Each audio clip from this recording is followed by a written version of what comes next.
Hello there, I'm your imaginary friend. We're continuing on now with The History of the Caliph Vathek by William Beckford. Now, if you haven't seen the first part, I think this is going to make less sense than it will, even if you have. So maybe go look at that now. Uh, and also beware any warnings that I may have put into that first one. The 3 days that followed were spent in the same manner, but on the fourth the heavens looked angry. Lightnings broke forth in frequent flashes, re-echoing peals of thunder succeeded, and the trembling Circassians clung with all their might to the ugly guardians. The Caliph himself was greatly inclined to take shelter in the large town of Gulchissar, the governor of which came forth to meet him, and tendered every kind of refreshment the place could supply. But having examined his tablets, he suffered the rain to soak him almost to the bone, notwithstanding the importunity of his first favourites. Though he began to regret the palace of the senses, yet he lost not sight of his enterprise, and his sanguine expectations confirmed his resolution. His geographers were ordered to attend him, but the weather proved so terrible that these poor people exhibited a lamentable appearance, and as no long journeys had been undertaken since the time of Harun al Rashid, their maps of the different countries were in a still worse plight than themselves. Every one was ignorant which way to turn. For Vathek, though well versed in the course of the heavens, no longer knew his situation on earth. He thundered even louder than the elements, and muttered forth certain hints of the bowstring which were not very soothing to literary ears. Disgusted at the toilsome weariness of the way, he determined to cross over the craggy heights and follow the guidance of a peasant, who undertook to bring him in 4 days to Rochnabad. Remonstrances were all to no purpose. His resolution was fixed, and an invasion commenced on the province of the goats, who sped away in large troops before them. It was curious to view on these half-calcined rocks camels richly caparisoned, and pavilions of gold and silk waving on their summits, which till then had never been covered but with sapless thistles and fern. The females and eunuchs uttered shrill wailings at the sight of the precipices below them, and the dreary prospects that opened in the vast gorges of the mountains.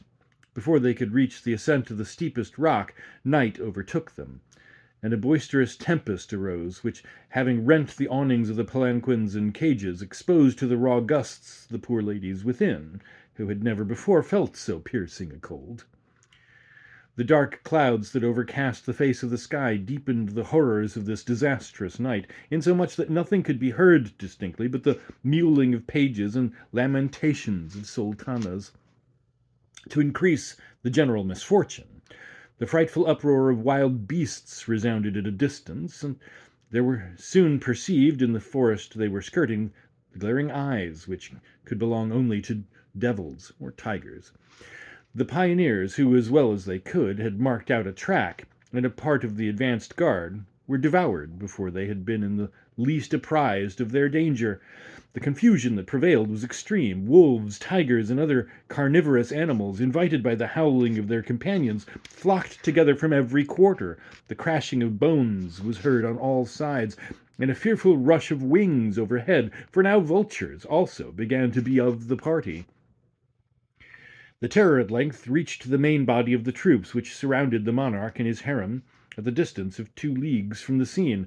Vathek voluptuously reposed in his capacious litter upon cushions of silk, with 2 little pages beside him of complexions more fair than the enamel of Franguistan, who were occupied in keeping off flies, was soundly asleep, and contemplating in his dreams the treasures of Soliman.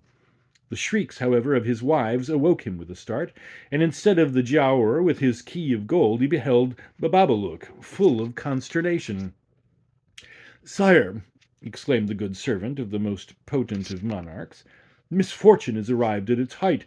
Wild beasts, who entertain no more reverence for your sacred person than for that of a dead ass, have beset your camels and their drivers. 30 of the richest laden are already become their prey, as well as your confectioners, your cooks, and purveyors, and, unless our holy prophet should protect us, we shall have all eaten our last meal."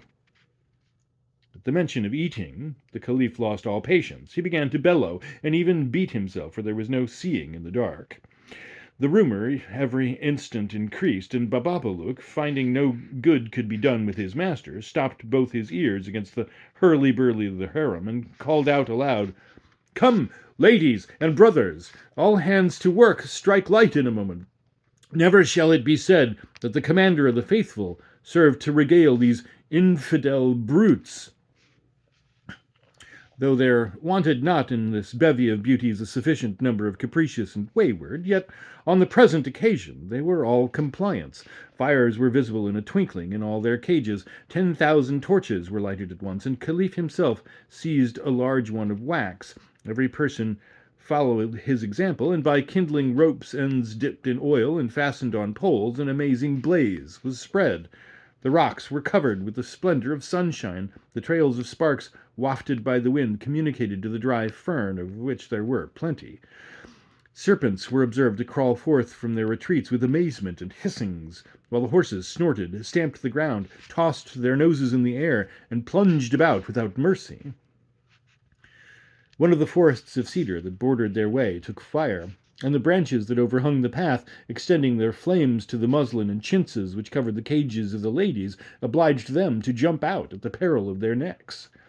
Vathek, who vented on the occasion 1,000 blasphemies, was himself compelled to touch with his sacred feet the naked earth. Never had such an incident happened before. Full of mortification, shame, and despondence, and not knowing how to walk, the ladies fell into the dirt. "Must I go on foot?" said one. "Must I wet my feet?" cried another. "Must I soil my dress?" asked a third. "Execrable Bababaluk, exclaimed all. "Outcast of hell, what hast thou to do with torches? Better were it be eaten by tigers than to fall into our present condition. We are forever undone. Not a porter is there in the army, nor a courier of camels, but hath seen some part of our bodies, and what is worse, our very faces." On saying this, the most bashful amongst them hid their foreheads on the ground, whilst such as had more boldness flew at Bababaluk. But he, well apprised of their humour, and not wanting in shrewdness, betook himself to his heels, along with his comrades, all dropping their torches and striking their timbrels. It was not less light than in the brightness of the dog days, and the weather was hot in proportion. But how degrading was the spectacle to behold the Caliph bespattered like an ordinary mortal! As the exercise of his faculties seemed to be suspended, one of his Ethiopian wives, for he delighted in variety, clasped him in her arms, threw him upon her shoulder like a sack of dates, and finding that the fire was hemming them in, set off with no small expedition, considering the weight of her burden. The other ladies, who had just learnt the use of their feet, followed her. Their guards galloped after, and the camel drivers brought up the rear as fast as their charge would permit. They soon reached the spot where the wild beasts had commenced the carnage, and which they had too much spirit to leave, notwithstanding the approaching tumult and the luxurious supper they had made. Bababaluk nevertheless seized on a few of the plumpest, which were unable to budge from the place, and began to flay them with admirable adroitness.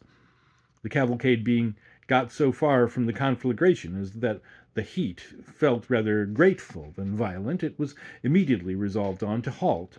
The tattered chintzes were picked up, the scraps left by the wolves and tigers interred, and vengeance was taken on some dozens of vultures that were too much glutted to rise on the wing.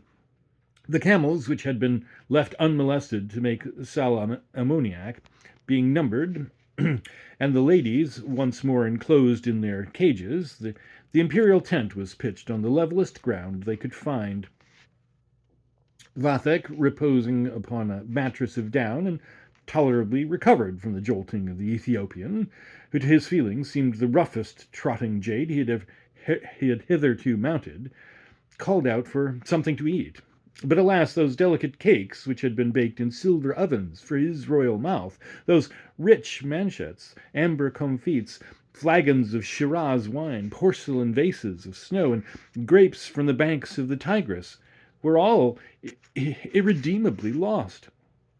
And nothing but had Bababaluk to present in their stead but a roasted wolf, vultures a la daube, aromatic herbs of the most acrid poignancy, rotten truffles, boiled thistles, and such other wild plants as most ulcerate the throat and parch up the tongue. Nor was he better provided in the article of drink, for he could procure nothing to accompany these irritating viands but a few vials of abominable brandy, which had been secreted by the scullions in their slippers. Vathek made wry faces at so savage a repast, and Bababalouk answered them with shrugs and contortions. The Caliph, however, ate with tolerable appetite and fell into a nap that lasted 6 hours. The splendor of the sun, reflected from the white cliffs of the mountains, in spite of the curtains that enclosed him, at length disturbed his repose. He awoke terrified and stung to the quick by those wormwood-colored flies which emit from their wings a suffocating stench. The miserable monarch was perplexed how to act, though his wits were not idle in seeking expedients, whilst Bababalouk lay snoring amidst a swarm of those insects that busily thronged to pay court to his nose. The little pages, famished with hunger, had dropped their fans on the ground and exerted their dying voices in bitter reproaches on the Caliph, who now, for the first time, heard the language of truth. Thus stimulated, he renewed his imprecations against the Giaour, and bestowed upon Mahomet some soothing expressions. "Where am I?" cried he. "What are these dreadful rocks, these valleys of darkness? Are we arrived at the horrible Kaf? Is the Simurgh coming to pluck out my eyes as a punishment for undertaking this impious enterprise?" Having said this, he bellowed like a calf, and turned himself towards an outlet in the side of his pavilion. But alas, what objects occurred to his view? On one side, a plain of black sand that appeared to be unbounded, and on the other, perpendicular crags bristled over with those abominable thistles which had so severely lacerated his tongue. He fancied, however, that he perceived, amongst the brambles and briars, some gigantic flowers, but was mistaken, for these were only the dangling palampours and the variegated tatters of his gay retinue. As there were several clefts in the rock from whence water seemed to have flowed, Vathek applied his ear with the hope of catching the sound of some latent runnel, but could only distinguish the low murmurs of his people, who were repining at their journey and complaining for the want of water. "To what purpose," asked they, "have we been brought hither? Hath our Caliph another tower to build? Or have the relentless Afrits, whom Carathis so much loves, fixed in this place their abode?" At the name of Carathis, Vathek recollected the tablets he had received from his mother, who assured him they were fraught with preternatural qualities, and advised him to counsel them as emergencies might require.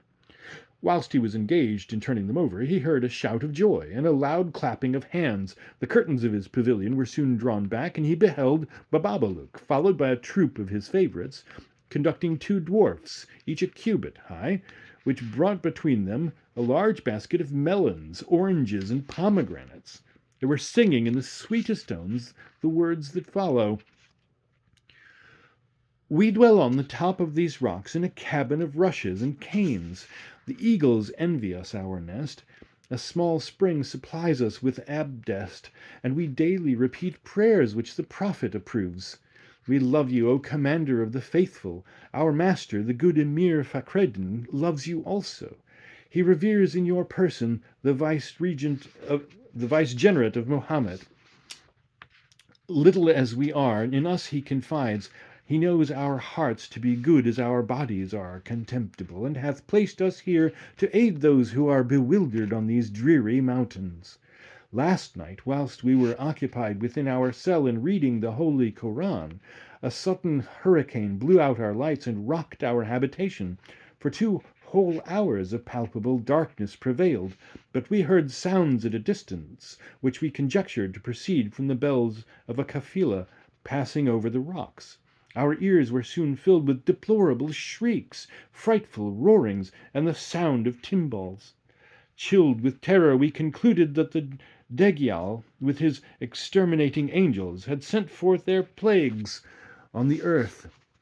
In the midst of these melancholy reflections, we perceived flames of the deepest red glow on the horizon, and found ourselves in a few moments covered with flakes of fire. Amazed at so strange an appearance, we took up the volume dictated by the blessed intelligence, and kneeling by the light of the fire that surrounded us, we recited the verse which says, "Put no trust in anything but the mercy of heaven. There is no help save in the holy prophet. The mountain of Kaf itself may tremble. It is the power of Allah only that cannot be moved." After having pronounced these words, we felt consolation, and our minds were hushed into a sacred repose. Silence ensued, and our ears clearly distinguished a voice in the air, saying, "Servants of my faithful servant, go down to the happy valley of Fakhreddin. Tell him that an illustrious opportunity now offers to satiate the thirst of his hospitable heart. The commander of true believers is this day bewildered amongst the mountains, and stands in need of thy aid."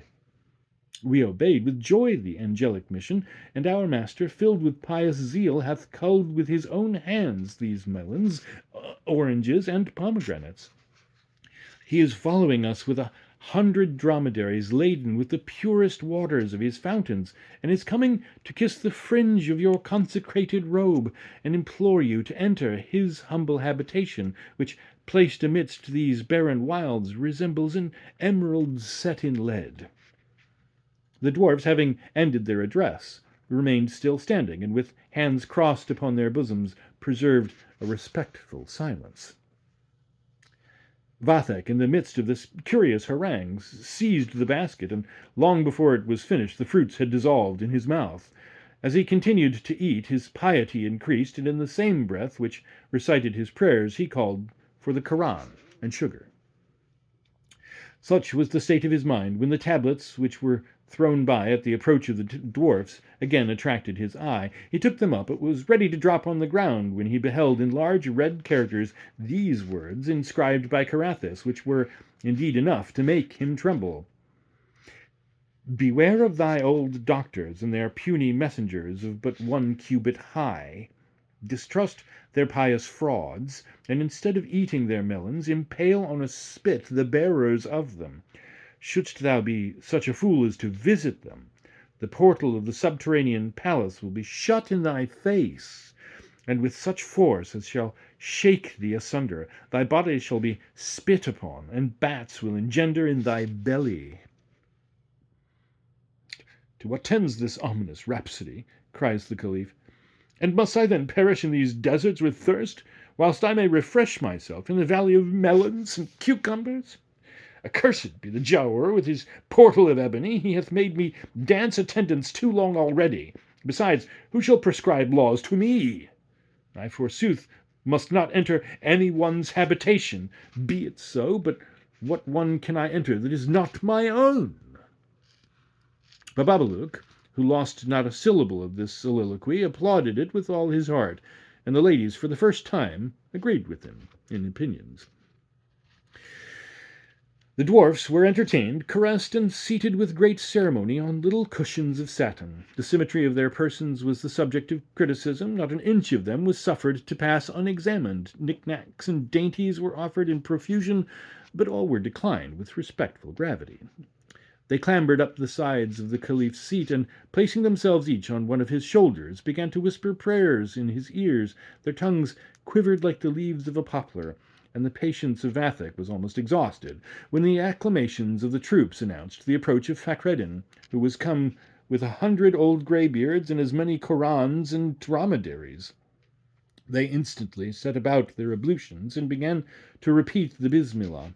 Vathek, to get rid of these officious monitors, followed their example, for his hands were burning. The good emir, who was punctiliously religious, and likewise a great dealer in compliments, made an harangue 5 times more prolix and insipid than his harbingers had already delivered. The Caliph, unable any longer to refrain, exclaimed, "For the love of Mahomet, my dear Fakhreddin, have done. Let us proceed to your valley and enjoy the fruits that heaven hath vouchsafed you." The hint of Proceeding put all in motion. The venerable attendants of the emir set forward somewhat slowly, but Vathek, having ordered his little pages in private to goad on the dromedaries, loud fits of laughter broke forth from the cages, for the unwieldy curvetting of these poor beasts and the ridiculous distress of their superannuated riders afforded the ladies no small entertainment. They descended, however, unhurt, into the valley by the large steps which the emir had cut in the rock, and already the murmuring of streams and the rustling of leaves began to catch their attention. The cavalcade soon entered a path which was skirted by flowering shrubs and extended to a vast wood of palm trees, whose branches overspread a building of hewn stone.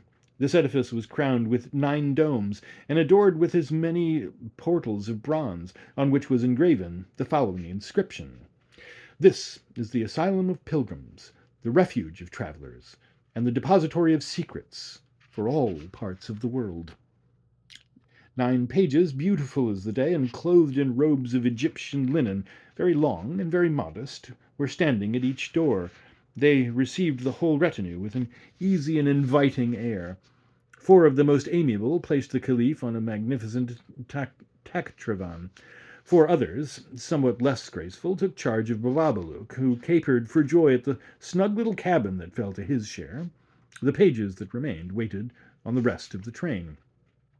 When everything masculine was gone out of sight, the gate of a large enclosure on the right turned on its harmonious hinges, and a young female of a slender form came forth. Her light brown hair floated in the hazy breeze of the twilight. A troop of young maidens, like the Pleiades, attended her on tiptoe. They hastened to the pavilions that contained the sultanas, and the young lady, gracefully bending, said to them, "Charming princesses, everything is ready. We have prepared beds for your repose, and strewed your apartments with jasmine. No insects will keep off slumber from visiting your eyelids. We will dispel them with 1,000 plumes.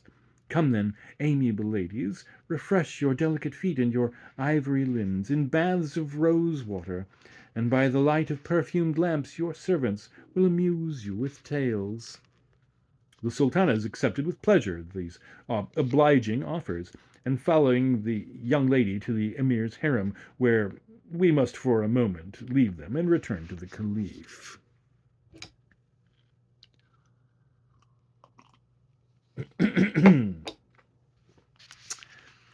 Vathek found himself beneath a vast dome, illuminated by 1,000 lamps of rock crystal. As many vases of the same material, filled with excellent sherbet, sparkled on a large table, where a profusion of viands were spread. Amongst others were sweetbreads stewed in milk of almonds, saffron soups, and lamb à la crème, of all which the Caliph was amazingly fond. He took of each as much as he was able, testified his sense of the emir's friendship by the gaiety of his heart, and made the dwarfs dance against their will, for these little devotees durst not refuse the commander of the faithful. At last he spread himself on the sofa, and slept sounder than he had ever before. Beneath this dome a general silence prevailed, for there was nothing to disturb it but the jaws of Bababaluk, who had entrusted himself to eat with greater advantage, being anxious to make amends for his fast in the mountains. As his spirits were too high to admit of his sleeping, and not loving to be idle, he proposed with himself to visit the harem, and repair to his charge of the ladies, to examine if they had been properly lubricated with the balm of Mecca, if their eyebrows and tresses were in order, and in a word to perform all the little offices they might need. He sought for a long time together, but without being able to find out the door. He durst not speak aloud for fear of disturbing the Caliph, and not a soul was stirring in the precincts of the palace. He almost despaired of effecting his purpose, when a low whispering just reached his ear. It came from the dwarfs, who were returning to their old occupation, and for the 999th time in their lives were reading over the Koran. They very politely invited Bababaluk to be of their party, but his head was full of other concerns. The dwarfs, though scandalized at his dissolute morals, directed him to the apartments he wanted to find. His way thither lay through 100 dark corridors, along which he groped as he went, and at last began to catch from the extremity of a passage the charming gossiping of the women, which not a little delighted his heart. "Ah, what, not yet asleep?" cried he, and taking long strides as he spoke. Did you not suspect me of abjuring my charge? I stayed but to finish what my master had left. Two of the black eunuchs, on hearing a voice so loud, detached a party in haste, sabre in hand, to discover the cause, but presently was repeated on all sides, "'Tis only Bababalouk. No one but Bababalouk." The circumspect guardian, having gone up to a thin veil of carnation-coloured silk that hung before the doorway, distinguished by means of the softened splendour that shone through it, an oval bath of dark porphyry, surrounded by curtains festooned in large folds. Through the apertures between them, as they were not drawn close, groups of young slaves were visible, amongst whom Bababalouk perceived his pupils, indulgently expanding their arms as if to embrace the perfumed water and refresh themselves after their fatigues.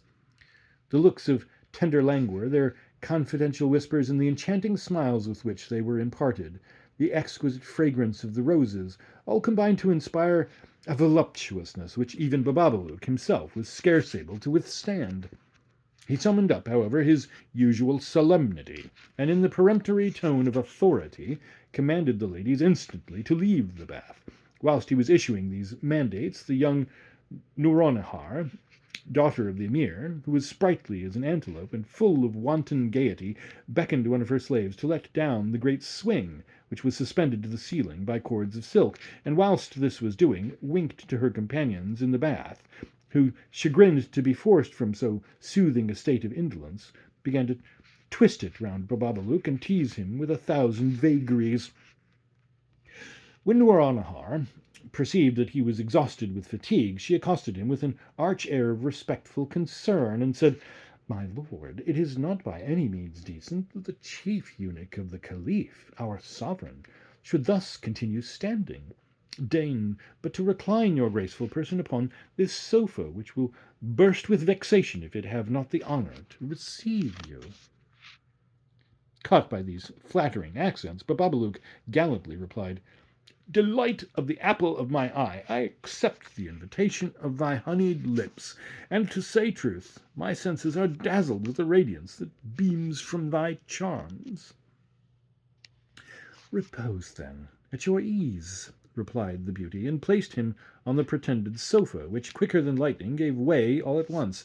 The rest of the women, having aptly conceived her design, sprang naked from the bath and plied the swing with such unmerciful jerks that it swept through the whole compass of a very lofty dome, and took from the poor victim all power of respiration.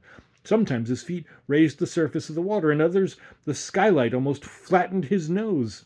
In vain did he pierce the air with the cries of a voice that resembled the ringing of a cracked basin, for their peals of laughter were still more predominant. Nouronihar, in the inebriety of youthful spirits, being used only to eunuchs of ordinary harems, and having never seen anything so royal and disgusting, was far more diverted than all of the rest. She began to parody some Persian verses, and sang with an accent most demurely piquant. "O gentle white dove, as thou soar'st through the air, vouchsafe one kind glance on the mate of thy love. Melodious Philomel, I am thy rose. Warble some couplet to ravish my heart." The sultanas and their slaves, stimulated by these pleasantries, persevered at the swing with such unremitted assiduity that at length the cord which had secured it snapped suddenly asunder, and Bababalouk fell, floundering like a turtle, to the bottom of the bath.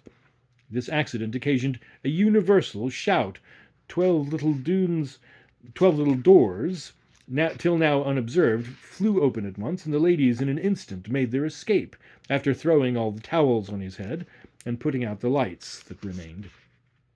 The deplorable animal, in water to the chin, overwhelmed with darkness and unable to extricate himself from the wrap that embarrassed him, was still doomed to hear for his further consolation the fresh bursts of merriment his disaster occasioned.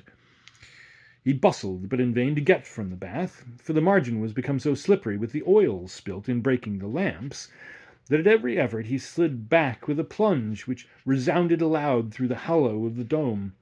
These cursed peals of laughter at every relapse were redoubled, and he, who thought the place infested rather by devils than women, resolved to cease groping and abide in the bath. where he amused himself with soliloquies interspersed with imprecations, of which his malicious neighbours, reclining on down, suffered not an accent to escape. In this delectable plight the morning surprised him. The Caliph, wondering at his absence, had caused him to be everywhere sought for. At last he was drawn forth, almost smothered from the wisp of linen, and wet even to the marrow. Limping and chattering his teeth, he appeared before his master, who inquired what was the matter, and how he came soused in so strange a pickle. "And why did you enter this cursed lodge?" answered Bababalouk gruffly. "Ought a monarch like you to visit with his harem the abode of a grey-bearded emir who knows nothing of life? And with what gracious damsels doth the place, too, abound! Fancy to yourself how they've soaked me like a burnt crust, and made me dance like a jack-pudding the livelong night through on their damnable swing. What an excellent lesson for your sultanas to follow, into whom I have instilled such reserve and decorum." Vathek, comprehending not a syllable of this invective, obliged him to relate minutely the transaction. But instead of sympathizing with the miserable sufferer, he laughed immoderately at the device of the swing and the figure of Bababalouk mounting upon it. The stung eunuch could scarcely preserve the semblance of respect. "Ay, laugh, my lord, laugh," said he, "but I wish this Nouron Nahar would play some trick on you, for she is too wicked to spare even majesty itself." Those words made for the present but a slight impression on the Caliph, but they not long after recurred to his mind. This conversation was cut short by Fakreddin, who came to request that Vathek would join in the prayers and ablutions to be solemnized on a spacious meadow, watered by innumerable streams. The Caliph found the waters refreshing, but the prayers abominably irksome. He diverted himself, however, with a multitude of calendars, santons, and dervises who were continually coming and going, but especially with the Brahmins, fakirs, and other enthusiasts who had travelled from the heart of India, and halted on their way with the emir. These latter had each of them some mummery peculiar to himself. One dragged a huge chain wherever he went, another an orangutan, whilst a third was furnished with scourges, and all performed to a charm. Some clambered up trees, holding one foot in the air, others poised themselves over a fire, and without mercy filliped their noses. There were some amongst them that cherished vermin, which were not ungrateful in requiting their caresses. These rambling fanatics revolted the hearts of the dervises, the calendars, and santons. However, the vehemence of their aversion soon subsided, under the hope that the presence of the Caliph would cure their folly and convert them to the Mussulman faith. But alas, how great was their disappointment, for Vathek, instead of preaching to them, treated them as buffoons, bade them present his compliments to Visnau in Ixhora, and discovered a predilection for a squat old man from the Isle of Serendib, who was more ridiculous than any of the rest. "Come," said he, "for the love of your gods, bestow a few slaps on your chops to amuse me." The old fellow, offended at such an address, began loudly to weep, but as he betrayed a villainous drivelling in his tears, the Caliph turned his back and listened to Bababalouk, who whispered, whilst he held the umbrella over him, "Your Majesty should be cautious of this odd assembly which hath been collected, I know not for what. It is necessary to exhibit such spectacles to a mighty potentate.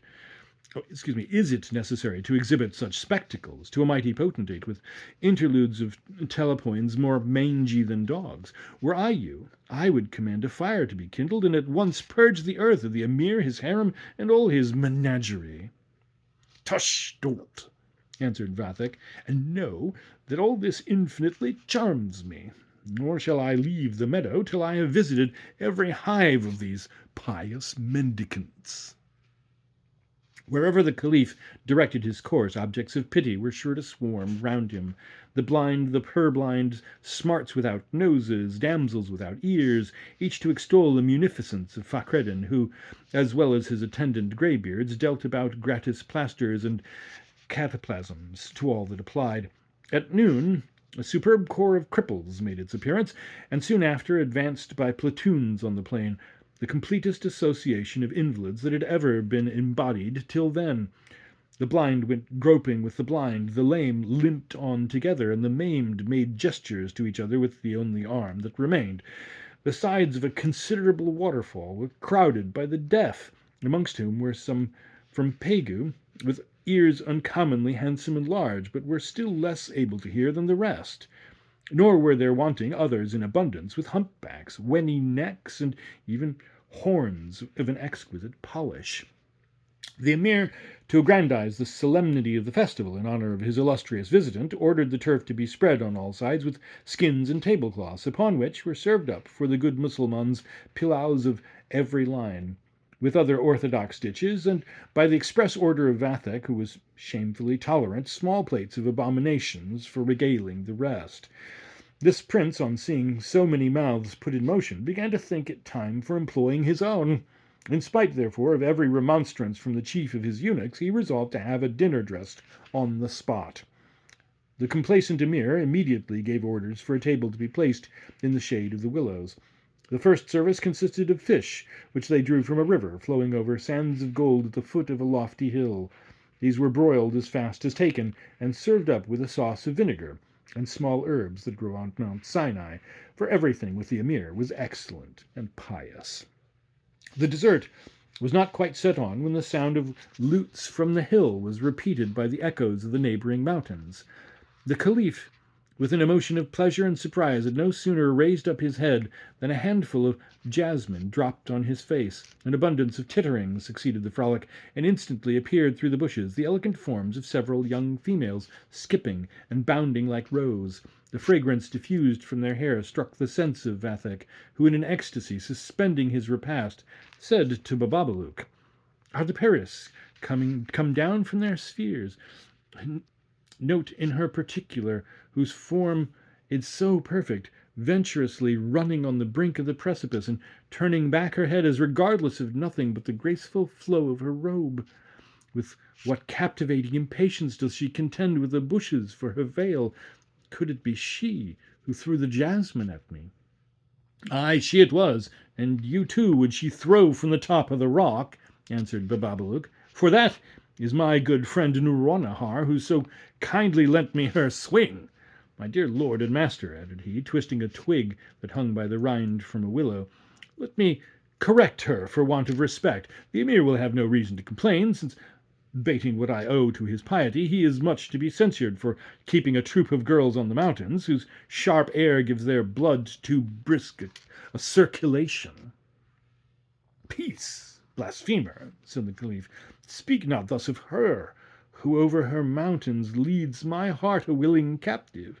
Contrive rather that my eyes may be fixed upon hers, that I may respire her sweet breath as she bounds panting along these delightful wilds." On saying these words, Vathek extended his arms towards the hill, and, directing his eyes with an anxiety unknown to him before, endeavoured to keep within view the object that enthralled his soul. But her course was as difficult to follow as the flight of one of those beautiful blue butterflies of Kashmir, which are at once so volatile and rare. The Caliph, not satisfied with seeing, wished also to hear Nouronihar, and he eagerly turned to catch the sound of her voice. At last he distinguished her whispering to one of her companions behind the thicket from whence she had thrown the jasmine. "A caliph, it must be owned, is a fine thing to see, but my little Gulchan Rose is much more amiable. One lock of his hair is of more value to me than the richest embroidery of the Indies. I'd rather that his teeth should mischievously press my finger than the richest ring of the imperial treasure. Where have you left him, Sutalmeme, and why is he now not here?" The agitated Caliph still wished to hear more, but she immediately retired with all her attendants.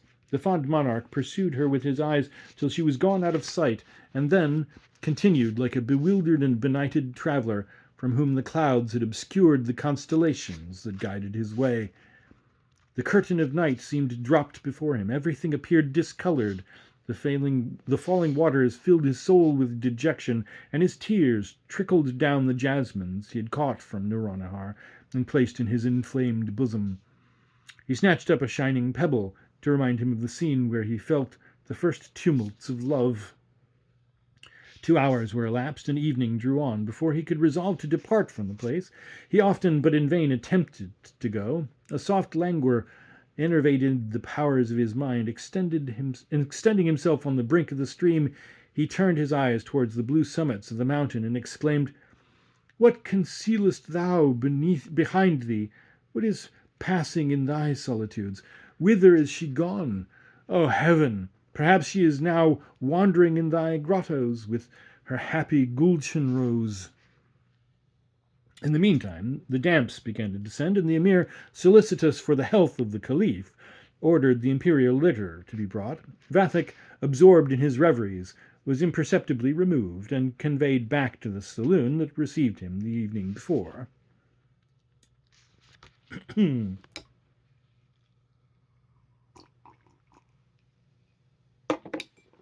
But let us leave the Caliph, immersed in his new passion, and attend to Nouronihar beyond the rocks, where she had again joined her beloved Gulchenrouz. This Gulchenrouz was the son of Ali Hassan, brother of the Emir, and the most delicate and lovely creature in the world. Ali Hassan, who had been absent 10 years on a voyage to the unknown seas, committed at his departure this child, the only survivor of many, to the care and protection of his brother. Gulchenrouz could write in various characters with precision, and paint upon vellum the most elegant arabesques that fancy could devise.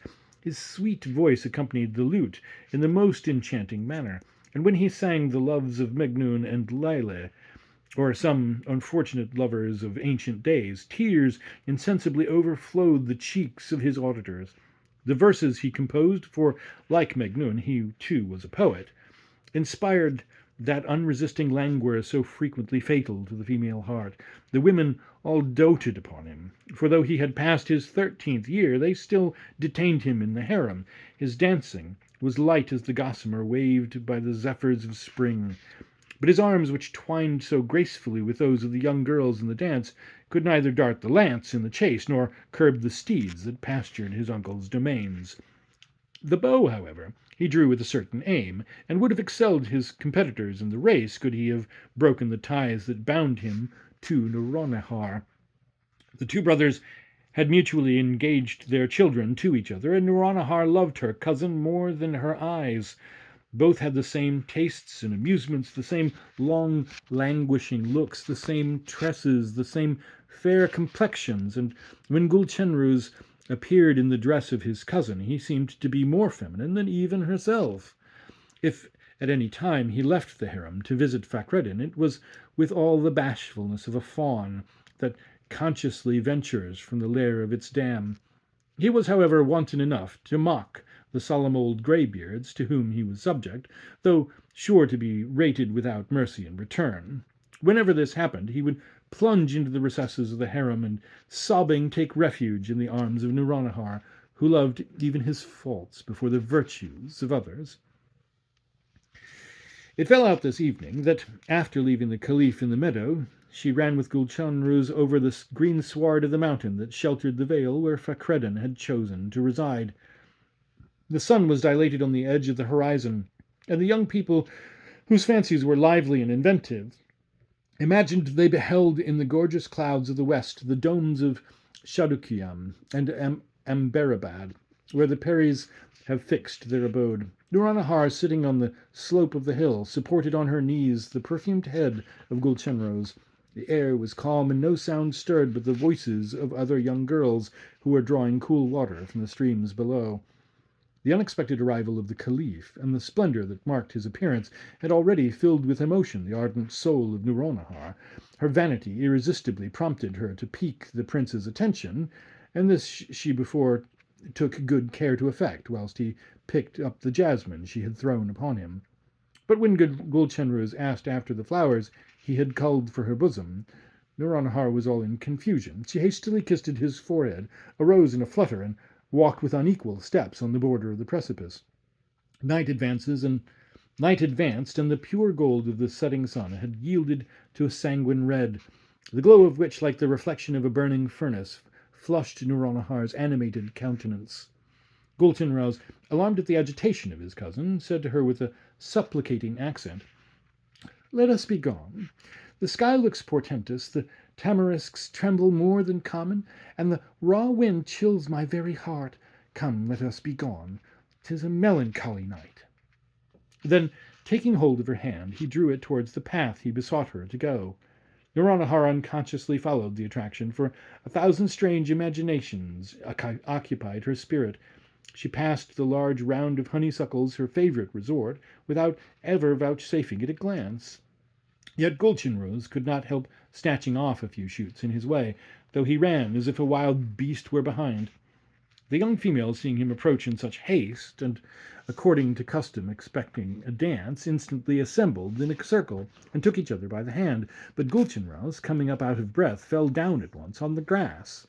This accident struck with consternation the whole of this frolicsome party, whilst Noranahar, half distracted and overcome, both by the violence of her exercise and the tumult of her thoughts, sunk feebly down at his side, cherished his cold hands in her bosom, and chafed his temples with a fragrant unguent.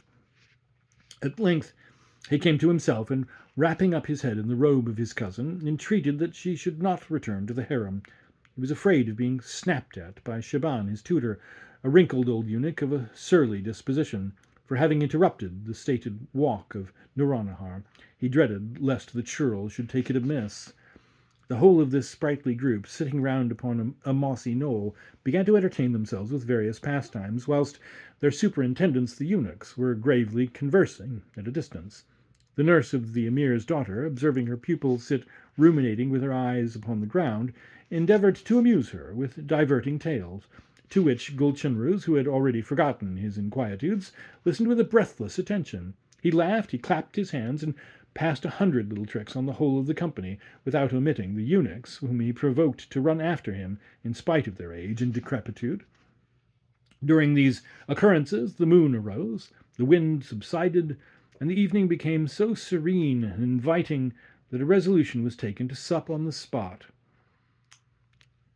Sotolameme, who excelled in dressing a salad, having filled large bowls of porcelain with eggs of small birds, curds turned with citron juice, slices of cucumber, and the inmost leaves of delicate herbs, handed it round from one to another, and gave each their shares in a large spoon of koknos. Gulchenrouz, nestling as usual in the bosom of Noranahar, pouted out his vermilion little lips against the offer of Sotolameme, and would take it only from the hand of his cousin, on whose mouth he hung like a bee inebriated with the quintessence of flowers. One of the eunuchs ran to fetch melons, whilst others were employed in showering down almonds from the branches that overhung this amiable party. In the midst of this festive scene there appeared a light on the top of the highest mountain, which attracted the notice of every eye. This light was not less bright than the moon when at full, and might have been taken for her had it not been that the moon was already risen. The phenomenon occasioned general surprise, and no one could conjecture the cause. It could not be a fire, for the light was clear and bluish, nor had meteors ever been seen of that magnitude or splendour. This strange light faded for a moment, and immediately renewed its brightness. It first appeared motionless at the foot of the rock, whence it darted in an instant to sparkle in a thicket of palm trees. From thence it glided along the torrent, and at last fixed in a glen that was narrow and dark. The moment it had taken its direction, Gulchenrouz, whose heart always trembled at anything sudden or rare, drew Noranahar by the robe, and anxiously requested her to return to the harem. The women were importunate in seconding the entreaty, but the curiosity of the emir's daughter prevailed. She not only refused to go back, but resolved at all hazards to pursue the appearance. Whilst they were debating what was best to be done, the light shot forth, so dazzling a blaze that they all fled away shrieking. Noranahar followed them a few steps, but coming to the turn of a little bypath, stopped, and went back alone, as she ran with an alertness peculiar to herself. It was not long before she came to the place where they had just been supping. The globe of fire now appeared stationary in the glen, and burned in majestic stillness.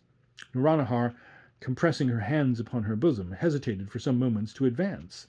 The solitude of her situation was new, the silence of the night awful, and every object inspired sensations which till then she never had felt. The affright of Gulchenrouz recurred to her mind, and she 1,000 times turned to go back, But this luminous appearance was always before her. Urged on by an irresistible impulse, she continued to approach it, in defiance of every obstacle that opposed her progress. At length she arrived at the opening of the glen, but instead of coming up to the light, she found herself surrounded by darkness, excepting that at a considerable distance a faint spark glimmered by fits. She stopped a second time, the sound of waterfalls mingling their murmurs, the hollow rustlings among the palm branches, and the funereal screams of the birds from their rifted trunks, all conspired to fill her with terror. She imagined every moment that she trod on some venomous reptile. All the stories of malignant dives and dismal ghouls thronged into her memory. But her curiosity was notwithstanding more predominant than her fears. She therefore firmly entered a winding track that led towards the spark. But being a stranger to the path, she had not gone far till she began to repent of her rashness. "Alas," said she, "that I were but in those secure and illuminated apartments where my evenings glided on with Gulchenrouz. Dear child, how would thy heart flutter with terror wert thou wandering in these wild solitudes like me?" At the close of this apostrophe she regained her road, and coming to steps hewn out in the rock, ascended them undismayed. The light, which was now gradually enlarging, appeared above her on the summit of the mountain. At length she distinguished a plaintive and melodious union of voices proceeding from a sort of cavern that resembled the dirges which are sung over tombs. A sound likewise like that which arises from the filling of baths at the same time struck her ear. She continued ascending, and discovered large wax torches in full blaze, planted here and there in the fissures of the rock. This preparation filled her with fear, whilst the subtle and potent odour which the torches exhaled caused her to sink almost lifeless at the entrance of the grot. Casting her eyes within in this kind of trance, she beheld a large cistern of gold, filled with a water whose vapour distilled on her face a dew of the essence of roses. A soft symphony resounded through the grot. On the sides of the cistern she noticed appendages of royalty, diadems, and feathers of the heron, all sparkling with carbuncles. Whilst her attention was fixed on this display of magnificence, the music ceased, and a voice instantly demanded, "For what monarch were these torches kindled, this bath prepared, and these habiliments which belong not only to the sovereigns of the earth, but even to the talismanic powers?"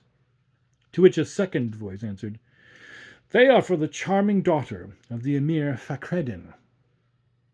"What?" replied the first, "for that trifler who consumes her time with a giddy child, immersed in softness, and who at best can make but an enervated husband?" "And can she," rejoined the other voice, "be amused with such empty trifles, whilst the Caliph, the sovereign of the world, he who is destined to enjoy the treasures of the pre-Adamite sultans, a prince 6 feet high, and whose eyes pervade the inmost soul of a female, is inflamed with the love of her? No, she will be wise enough to answer that passion alone that can aggrandize her glory. No doubt she will, and despise the puppet of her fancy. Then all the riches this place contains, as well as the carbuncle of Giamschid, shall be hers." "You judge right," returned the first voice, "and I haste to Istakar to prepare the palace of subterranean fire for the reception of the bridal pair." The voices ceased. The torches were extinguished. The most entire darkness succeeded, and Nouronihar, recovering with a start, found herself reclined on a sofa in the harem of her father. She clapped her hands, and immediately came together Gulchenrouz and her women, who, in despair of having lost her, had dispatched eunuchs to seek her in every direction. Shaban appeared with the rest, and began to reprimand her with an air of consequence. "Little impertinent," said he, "whence got you false keys? Or are you beloved of some genius that hath given you a picklock? I will try the extent of your power. Come to your chamber through the 2 skylights, and expect not the company of Gulchenrouz. Be expeditious. I will shut you up in the double tower." At these menaces Nouronihar indignantly raised her head, opened on Shaban her black eyes, which since the important dialogue of the enchanted grot were considerably enlarged, and said, Go speak thus to slaves, but learn to reverence her who is born to give laws, and subject all to her power." She was proceeding in the same style, but was interrupted by a sudden exclamation of, "The Caliph! The Caliph!" The curtains at once were thrown open, and the slaves prostrate in double rows, whilst poor little Gulchenrouz hid himself beneath the elevation of a sofa. At first appeared a file of black eunuchs, trailing after them long trains of muslin embroidered with gold, and holding in their hands censers which dispensed as they passed the grateful perfume of the wood of aloes. Next marched Bababalouk with a solemn strut, and tossing his head as not over pleased with the visit. Vathek came close after, superbly robed. His gait was unembarrassed and noble, and his presence would have engaged admiration, though he had not been the sovereign of the world. He approached Nouronihar with a throbbing heart, and seemed enraptured at the full effulgence of her radiant eyes, of which he had before caught but a few glimpses. But she instantly depressed them, and her confusion augmented her beauty. Bababalouk, who was a thorough adept in coincidences of this nature, and knew that the worst game should be played with the best face, immediately made a signal for all to retire, and no sooner did he perceive beneath the sofa the little one's feet, than he drew him forth without ceremony, set him upon his shoulders, and lavished on him as he went off 1,000 odious caresses. Gulchenrouz cried out and resisted till his cheeks became the colour of the blossom of the pomegranate, and the tears that started into his eyes shot forth a gleam of indignation. He cast a significant glance at Nouronihar, which the Caliph noticing asked, "Is that then your Gulchenrouz?" "Sovereign of the world," answered she, "spare my cousin, whose innocence and gentleness deserve not your anger." "Take comfort," said Vathek with a smile. "He's in good hands. Bababalouk is fond of children, and never goes without sweetmeats and comfits." The daughter of Fakreddin was abashed, and suffered Gulchenrouz to be borne away without adding a word. The tumult of her bosom betrayed her confusion, and Vathek, becoming still more impassioned, gave a loose to his frenzy, which had only not subdued the last faint struggling of reluctance, when the Emir, suddenly bursting in, threw his face upon the ground at the feet of the Caliph, and said, "Commander of the faithful, abase not yourself to the meanness of your slave." "No, Emir," replied Vathek, "I raise her to an equality with myself. I declare her my wife, and the glory of your race shall extend from one generation to another." "Alas, my lord," said Fakreddin, as he plucked off the honours of his beard, "cut short the days of your faithful servant rather than force him to depart from his word. Nouronihar, as her hands evince, is solemnly promised to Gulchenrouz, the son of my brother Ali Hassan. They are united also in heart, their faith is mutually plighted, and affiances so sacred cannot be broken." "What then?" replied the Caliph bluntly. "Would you surrender this divine beauty to a husband more womanish than herself? And can you imagine that I will suffer her charms to decay in hands so inefficient and nerveless? No, she is destined to live out her life within my embraces. Such is my will. Retire and disturb not the time I devote to the homage of her charms." The irritated Emir drew forth his sabre, presented it to Vathek, and stretching out his neck, said in a firm tone of voice, "Strike your unhappy host, my lord. He has lived long enough, since he hath seen the Prophet's vicegerent violate the rights of hospitality." At his uttering these words, Nouronihar, unable to support any longer the conflict of her passion, sank down in a swoon. Vathek, both terrified for her life and furious in opposition to his will, bade Fakreddin assist his daughter, and withdrew, darting his terrible look at the unfortunate Emir, who suddenly fell backward, bathed in a sweat cold as the damp of death.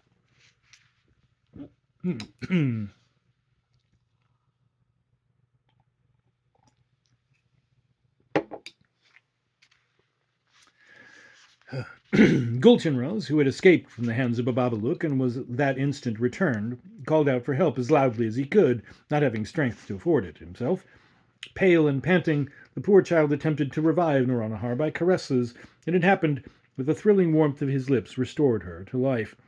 Fakreddin Beginning also to recover from the look of the Caliph, with difficulty tottered to a seat, and after warily casting round his eye to see if this dangerous prince was gone, sent for Shaban and Sudalimeme, and said to them apart, "My friends, violent evils require as violent remedies.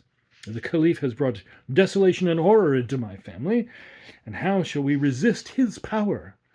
Another of his looks will send me to my grave. Fetch, then, that narcotic powder which the dervish brought me from Arakan. A dose of it, the effect of which will continue 3 days, must be administered to each of these children. The Caliph will believe them to be dead, for they will have all the appearance of death. We shall go as if to inter them in the cave of Maimune, at the entrance of the great desert of sand, and near the cabin of my dwarfs. When all the spectators shall be withdrawn, you, Shaban, and 4 select eunuchs shall convey them to the lake, where provisions shall be ready to support them a month. For 1 day allotted to the surprise this event will occasion, 5 to the tears, a fortnight to reflection, and the rest to prepare for renewing his progress, will, according to my calculations, fill up the whole time that Vathek will tarry, and I shall then be freed from his intrusion." "Your plan," said Sudalimeme, "is a good one, if it can but be effected. I have remarked that Nouronihar is well able to support the glances of the Caliph, and that he is far from being sparing of them to her. Be assured, therefore, notwithstanding her fondness for Gulchenrouz, she will never remain quiet while she knows him to be here, unless we can persuade her that both herself and Gulchenrouz are really dead, and that they were conveyed to those rocks for a limited season to expiate the little faults of which their love was the cause. We will add that we killed ourselves in despair, and that your dwarfs, whom they never yet saw, will preach to them delectable sermons. I will engage that everything shall succeed to the bent of your wishes." "Be it so," said Fakreddin. "I approve your proposal. Let us lose not a moment to give it effect." They forthwith hastened to seek for the powder, which, being mixed in a sherbet, was immediately drank by Gulchenrouz and Nouronihar. Within the space of an hour both were seized with violent palpitations, and a general numbness gradually ensued. They arose from the floor, where they had remained ever since the Caliph's departure, and ascending to the sofa, reclined themselves at full length upon it, clasped in each other's embraces. "Cherish me, my dear Nouronihar," said Gulchenrouz.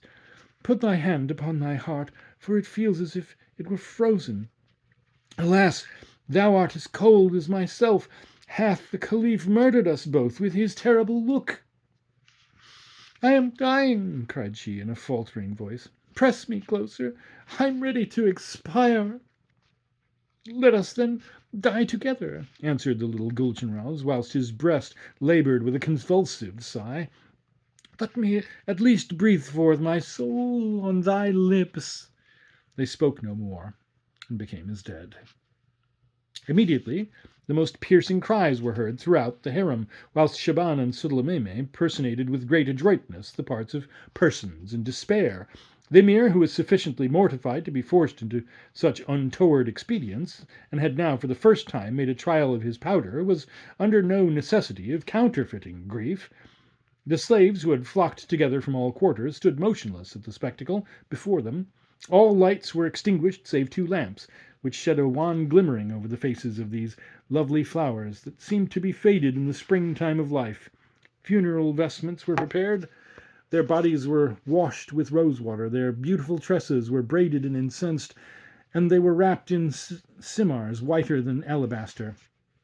At the moment that their attendants were placing 2 wreaths of their favourite jasmines on their brows, the Caliph, who had just heard of the tragical catastrophe, arrived. He looked not less pale and haggard than the ghouls that wander at night among graves. Forgetful of himself and everyone else, he broke through the midst of the slaves, fell prostrate at the foot of the sofa, beat his bosom, called himself atrocious murderer, and invoked upon his head 1,000 imprecations. With a trembling hand he raised the veil that covered the countenance of Nouronihar, and uttering a loud shriek fell lifeless on the floor. The chief of the eunuchs dragged him off with horrible grimaces, and repeated as he went, I foresaw she would play you some ungracious turn. No sooner was the Caliph gone than the Emir commanded biers to be brought, and forbade that any one should enter the harem. Every window was fastened, all instruments of music were broken, and the imams began to recite their prayers. Towards the close of this melancholy day, Vathek sobbed in silence, for they had been forced to compose with anodynes his convulsions of rage and desperation. At the dawn of the succeeding morning, the wide folding doors of the palace were set open, and the funeral procession moved forward for the mountain. The wailful cries of La ilaha illa Allah reached to the Caliph, who was eager to cicatrice himself and attend the ceremonial, nor could he have been dissuaded had not his excessive weakness disabled him from walking. At the first steps he fell on the ground, and his people were obliged to lay him on a bed, where he remained many days in such a state of insensibility as excited compassion in the Emir himself. When the procession was arrived at the grot of Maimone, Shaban and Sulameme dismissed the whole of the train, excepting the 4 confidential eunuchs who were appointed to remain. After resting some moments near the biers, which had been left in the open air, they caused them to be carried to the brink of a small lake, whose banks were overgrown with a hoary moss. This was the great resort of herons and storks, which preyed continually on little blue fishes. The dwarfs, instructed by the Emir, soon repaired thither, and with the help of the eunuchs began to construct cabins of rushes and reeds, a work in which they had admirable skill. A magazine also was contrived for provisions, with a small oratory for themselves, and a pyramid of wood neatly piled to furnish the necessary fuel, for the air was bleak in the hollows of the mountain. At evening 2 fires were kindled on the brink of the lake, and the 2 lovely bodies, taken from their biers, were carefully deposited upon a bed of dried leaves within the same cabin. The dwarfs began to recite the Koran with their clear, shrill voices, and Shaban and Sulameme stood at some distance, anxiously waiting the effects of the powder. At length Nuranahar and Gulchenroz faintly stretched out their arms, and gradually opening their eyes, began to survey with looks of increasing amazement every object around them. They even attempted to rise, but for want of strength fell back again. Sudalameme on this administered a cordial, which the Emir had taken care to provide. Gulchenroz, thoroughly aroused, sneezed out loud, and raising himself with an effort that expressed his surprise, left the cabin and inhaled the fresh air with the greatest avidity. "Yes," said he, "I breathe again. Again do I exist. I hear sounds. I behold a firmament spangled over with stars." Nuranahar, catching these beloved accents, extricated herself from the leaves and ran to clasp Gulchenroz to her bosom. The first objects she remarked were their long simars, their garlands of flowers, and their naked feet. She hid her face in her hands to reflect. The vision of the enchanted bath, the despair of her father, and more vividly than both, the majestic figure of Vathek returned to her memory. She recollected also that herself and Gulchenroz had been sick and dying. But all these images bewildered her mind. Not knowing where she was, she turned her eyes on all sides, as if to recognize the surrounding scene. This singular lake, those flames reflected from its glassy surface, the pale hues of its banks, the romantic cabins, the bulrushes that sadly waved their drooping heads, the storks whose melancholy cries blended with the shrill voices of the dwarfs, everything conspired to persuade them that the angel of death had opened the portal of some other world. Gulchenroz, on his part, lost in wonder, clung to the neck of his cousin. He believed himself in the region of phantoms, and was terrified at the silence she preserved. At length, addressing her, "Speak," said he, "where are we? Do you not see those spectres that are stirring the burning coals? Are they Munkar and Nakir come to throw us into them? Does the fatal bridge cross this lake, whose solemn stillness perhaps conceals from us an abyss, in which for whole ages we shall be doomed incessantly to sink?" "No, my children," said Sudalameme, going towards them. "Take comfort. The exterminating angel who conducted our souls hither after yours hath assured us that the chastisement of your indolent and voluptuous life shall be restricted to a certain series of years, which you must pass in this dreary abode, where the sun is scarcely visible, and where the soil yields neither fruits nor flowers. These continued she, pointing to the dwarfs, will provide for our wants, for souls so mundane as ours retain too strong a tincture of their earthly extraction. Instead of meats, your food will be nothing but rice, and your bread shall be moistened in the fogs that brood over the surface of the lake. At this desolating prospect, the poor children burst into tears and prostrated themselves before the dwarfs, who perfectly supported their characters, and delivered an excellent discourse of a customary length upon the sacred camel, which, after 1,000 years, was to convey them to the paradise of the faithful. The sermon being ended, and ablutions performed, they praised Allah and the Prophet, supped very indifferently, and retired to their withered leaves. Noranahar and her little cousin consoled themselves on finding that, though dead, they yet lay in one cabin. Having slept well before, the remainder of the night was spent in conversation on what had befallen them, and both, from a dread of apparitions, betook themselves for protection to one another's arms. And that's a reasonable place to end the second reading. So it looks like we're going to have a third. Thank you for listening, and I'm going to just ramble here, and enjoy all of these things. I don't know. Maybe I'm just tired. Anyway, I will see you on the next occasion when we will finish the history of the Caliph Vathek.